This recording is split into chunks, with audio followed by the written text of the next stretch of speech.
Data shows that our seas are warming, but what sea life could this be attracting to our shores? Well, the sea temperature has recently been close to 20 degrees, 18 I think it is today, as we often get very warm sea temperatures in autumn. Emily Wagdin from Ocean Culture Life is the Education Programme Officer.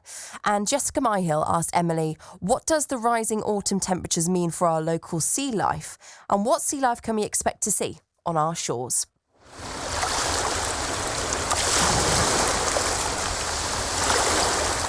Generally, as the ocean will warm over the summer months because the sun is out, which is really nice. And obviously all of that heat energy is absorbed by the sea. So it makes our waters really warm, which is super lovely. So in August and September, we get those warmer temperatures, but it's difficult to say. I would guess, and I've kind of heard from word of mouth, that it's been warmer this year just because it was sunny earlier. What effects are these warmer waters going to have on our local biodiversity? So unfortunately, as with like a lot of warming, it's a consequence of climate change and global warming. So long term, we can expect to see shifts in our species diversity. So things that we commonly maybe would catch here or see here will move northwards as they're looking for that kind of cooler water that they're maybe a little bit more used to.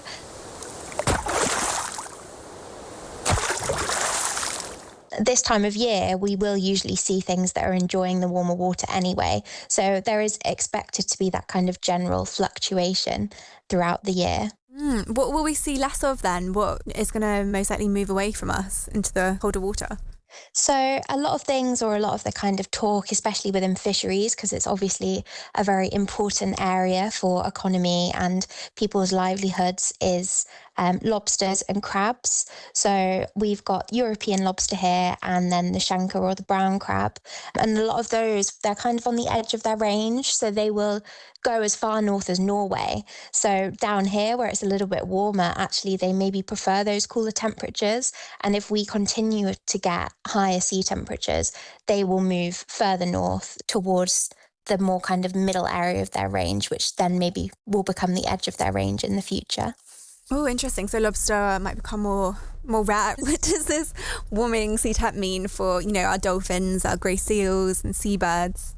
So this time of year, generally, we will get to see a lot more of our kind of dolphins and other marine mammals. So we've got the 3 species of dolphin that people see in Jersey. So in late summer and autumn, especially around the UK, it's generally birthing season. So in Jersey, we've got a resident population, we believe, of approximately 100.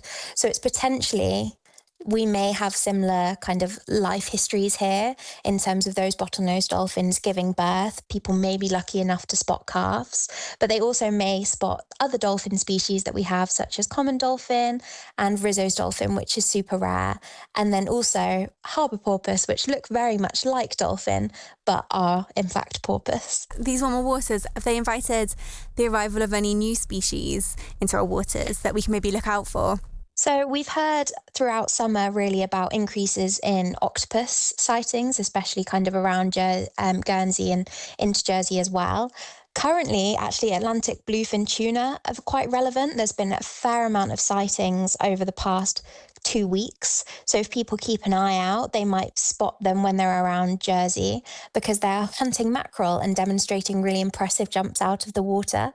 So we may be spotting more Atlantic bluefin tuna, which is amazing because they have historically disappeared from our waters and maybe making a return because we're protecting them from historical fishing pressures. How are we protecting them from historical fishing pressures?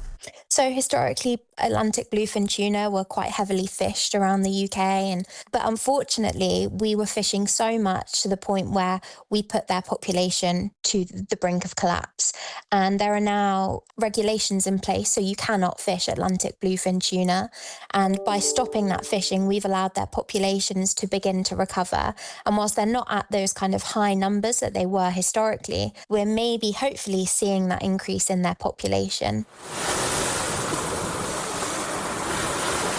Interesting. And if we see octopus, are they quite safe creatures in the sea to swim alongside? So octopus, as long as you leave them to do their thing, The general rule, if you're in the sea, is about 1 to 2 meters away and observe, then they're perfectly safe to be around. They're really, really intelligent creatures. So they'll probably be sussing you out maybe before you've even noticed that they're there, because they've got incredible camouflage, but they're nothing to be nervous about. In fact, it's very exciting if people see them. And talking about different sea creatures that we can find, how can swimmers spot which jellyfish maybe to avoid? That 1 to 2 meter rule of staying away, but sometimes you maybe don't spot something before it's there. If people see jellyfish, there's moon jellyfish, which are relatively safe, but there's loads of resources online. So the Marine Conservation Society has a great guide to jellyfish that people can take a look at and maybe just familiarize themselves before they get in the water of what to look out for. And if they see that, then to exit the water if they're there. But things like moon jellyfish, which are generally the most common, or what we've received the most sightings of, it seems, this year, are pretty safe to be in the water with. And what do these moon jellyfish look like? You could probably hold it in your hand, though we wouldn't recommend it. They don't have a stream of tentacles behind them, and they're generally white or translucent in the water. Is there anything else, that we can look out for? Also, seals. We've had a few sightings of seals recently, which has been exciting, and they will enter pupping season in the UK. So they haven't historically had pups on Jersey, but they very much could do. And if someone sees a lone pup, then they can call the JSPCA and they can assist as well, which is good. But there's so much people can see that it's more about getting out there, seeing it, and then the fun of trying to identify it, I think, is really, really nice. Make sure people check the tides if they want to go out rock pooling, but do go out and rock pool and go down to the sea, because there's so much to see.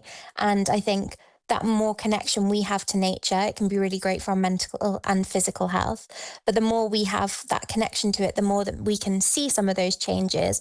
And if some of those are negative and associated with climate change, then we know sooner rather than later, because people are down there and they're experiencing it for themselves. And obviously, if we've got that connection to the ocean, which provides us with so much in terms of fishing, but also peace of mind, half the air we breathe, if people have that connection to the ocean, then we can work to protect it. And that is really, really important.